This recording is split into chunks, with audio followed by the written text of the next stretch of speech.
उसे रोज़ घर का सारा काम करना पड़ता है। मुझे अपना होमवर्क रोज़ करना पड़ता है।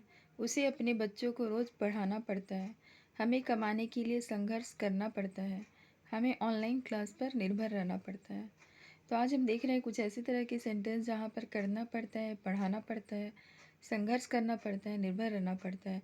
जहाँ पर आपको वर्ड का जो एंडिंग हो रहा है, सेंटेंस का जो एंडिंग हो रहा है वो पढ़ता है से हो रहा है। तो हेलो एवरीवन, आज के इस वीडियो में हम देखेंगे कुछ इस ऐसे तरह के सेंटेंस जिसे हम इंग्लिश में ट्रांसलेट करेंगे, और इस तरह के सेंटेंस जहाँ पर कॉमन वर्ड यूज हो रहा है, पढ़ता है, तो हम देखेंगे ये किस तरह के सेंटेंस होते हैं और इसे हम इंग्लिश में कैसे बोलेंगे और कैसे ट्रांसलेट करेंगे। तो चलिए स्टार्ट करते हैं अपने वीडियो को। तो देखिए, इस तरह के सेंटेंस जहाँ पर आपका करना पड़ता है, सोचना पड़ता है, रहना पड़ता है, कमाना पड़ता है, जाना पड़ता है।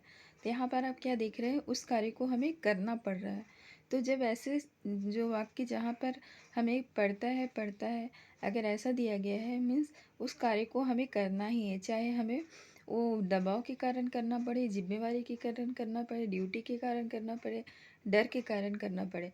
तो एक तरह से हमें क्या करना पड़ रहा है, कार्य को करना ही पड़ रहा है। तो इस तरह के वाक्यों को हम क्या बोलते हैं, फोर्स एक्शन। तो आज हम देखेंगे फोर्स एक्शन के जो सेंटेंस है उसे हम इंग्लिश में कैसे ट्रांसलेट कर सकते हैं। तो चलिए मूव करते हैं अपने नेक्स्ट पार्ट की ओर और देखते हैं इस वाक्य को कैसे बनाते हैं हम। तो सबसे पहले हम देखेंगे जो है फोर्स एक्शन जो होता है और इसके जो वाक्य होते हैं इसे हम कैसे ट्रांसलेट करते हैं। तो देखिए, यहाँ पर दिया गया है action done under the pressure, threat और ऑब्लिगेशन। अगर कोई भी कार्य जो है आपका प्रेशर के कारण, डर के कारण या ड्यूटी या जिम्मेवारी के कारण अगर होता है तो उसे हम बोलते हैं फोर्स एक्शन। तो और इसका स्ट्रक्चर कैसा होगा, आपका जो सब्जेक्ट प्लस हैव और हैज, टू प्लस वर्ब का फर्स्ट फॉर्म। स्ट्रक्चर मीन्स जो हम सेंटेंस को बनाएंगे तो उस सेंटेंस को बनाने के लिए जो सेंटेंस का जो रूपरेखा होगा वो किस तरह का होगा। तो देखिए, सेंटेंस में सबसे पहले क्या आता है, आपका सब्जेक्ट आता है, मीन्स कर्ता आता है। उसके बाद आपका वर्ब आता है, फिर ऑब्जेक्ट आता है। लेकिन यहाँ पर जो है ये फोर्थ सेक्शन है, तो इसका जो स्ट्रक्चर होगा वो पहले सब्जेक्ट आएगा, फिर हैव या हैज में से कोई एक आएगा, उसके बाद टू प्लस वर्ब का जो है ओरिजिनल फॉर्म आएगा। तो अगर यहाँ पर देखिए दिया हुआ है हैव और हैज, मीन्स दोनों में से हमें कोई एक ही चूज करना है। तो अगर हमारा सब्जेक्ट जो है प्लूरल होता है, जैसे कि आई, वी, दे, या कोई प्लूरल नेम होता है, तब हमारा सब्जेक्ट जो है वो प्लूरल हुआ और उसके साथ जो है आपका हैव टू यूज होगा। और साथ में जो वर्ब का जो है फर्स्ट फॉर्म जो कॉमन है, बेस फॉर्म होता है, वो हमारा यूज होता है। अगर उसी जगह है सब्जेक्ट, अगर आई सॉरी ही, सी, इट या कोई सिंगुलर नेम होता है, तो हमारा सब्जेक्ट क्या हुआ, सिंगुलर हुआ, और सिंगुलर के साथ हैज टू यूज होता है। और वर्ब का जो बेस फॉर्म है वो आपका यूज होगा, वर्ब का जो ओरिजिनल फॉर्म है वो यूज होगा। तो ये तो हुआ हमारा सेंटेंस का स्ट्रक्चर। इसके थ्रू हम क्या करेंगे, सब्जेक्ट को सॉरी सेंटेंस को हम ट्रांसलेट करेंगे, ठीक है।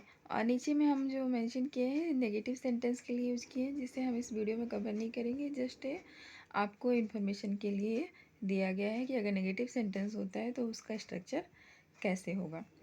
फिर हम देखते हैं सेंटेंस को कैसे ट्रांसलेट करते हैं, उसके लिए हम देखते हैं, आगे बढ़ते हैं। तो हमारा सेंटेंस क्या था, उसे रोज़ घर का सारा काम करना पड़ता है। तो देखिए, यहाँ पर उसे मीन्स क्या है, आपका सब्जेक्ट है सिंगुलर, सिंगुलर मीन्स ही के साथ आपका क्या आएगा, हैज टू। सब्जेक्ट सिंगुलर है इसलिए उसके साथ आएगा हैज टू। करना पड़ता है, तो करने के लिए क्या आएगा आपका डू। घर का सारा काम, ऑल द डोमेस्टिक चोर्स, रोज एवरीडे। तो हमारा सेंटेंस क्या कंप्लीट हुआ, he has to do all the domestic chore every day. फिर हमारा नेक्स्ट आता है, मुझे अपना होमवर्क रोज़ करना पड़ता है। तो मुझे के लिए क्या आएगा आपका आई के साथ आपका क्या आएगा, हैव टू, और करना के लिए डू, अपना होमवर्क माई होमवर्क, एंड रोज़ के लिए एवरी डे। तो हमारा सेंटेंस कंप्लीट होगा, I have to do my homework every day.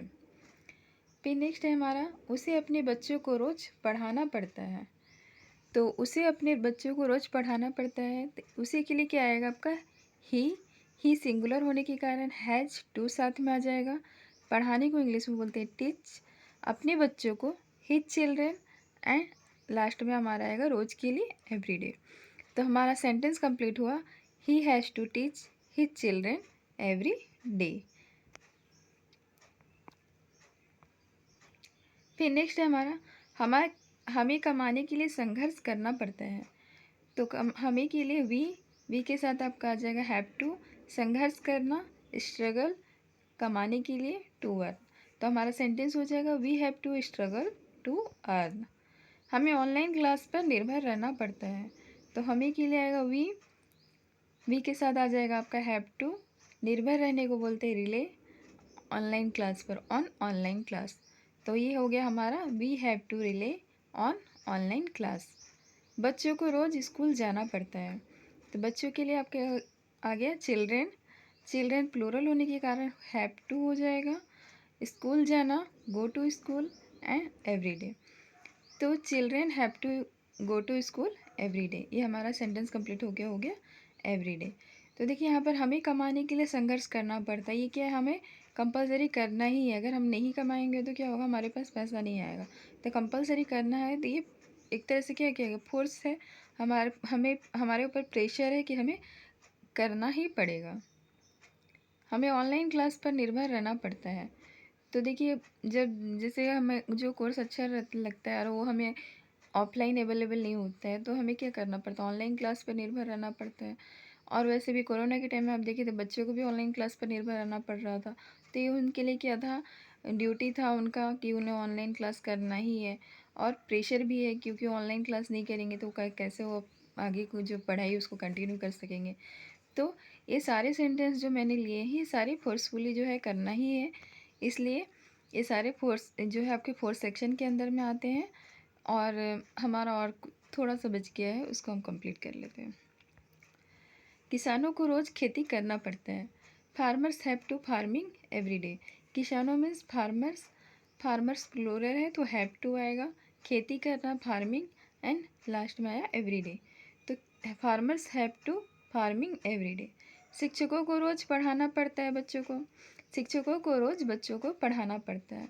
तो शिक्षकों टीचर्स, टीचर्स के साथ आ जाएगा हैव टू क्योंकि टीचर प्लूरल है। पढ़ाने के लिए आया टीच, स्टूडेंट एवरीडे। तो हमारा हो गया teachers have to teach student everyday. मुझे रोज़ मंदिर जाना पड़ता है, तो मुझे के लिए आ गया आई, उसके साथ आ जाएगा आपका हैव टू, मंदिर जाना गो टू टेम्पल, एंड रोज़ के लिए आ गया आपका एवरीडे। तो I have to go to temple everyday. तो सारे सेंटेंस जो है आपके फोर्थ सेक्शन के जैसे ही लिए गए हैं। और सब में देखिए आपका आ रहा है पढ़ता है, जाना पड़ता है, पढ़ाना पड़ता है, खेती करना पड़ता है, संघर्ष करना। तो इस तरह के सेंटेंस को चूज किया गया है और उसे इंग्लिश में ट्रांसलेट किया गया है। आई होप आपको समझ में आया होगा और आप भी जो है इस तरह के सेंटेंस को इंग्लिश में ट्रांसलेट करने पा रहे होंगे। तो आप भी सोचिए कि और क्या क्या सेंटेंस हो सकते हैं फोर्थ सेक्शन के लिए, और उसको आप थोड़ा ट्राई करिए कि इंग्लिश में कैसे ट्रांसलेट किया जा सकता है। आई होप आपको ये वीडियो पसंद आया होगा। Thank you for watching.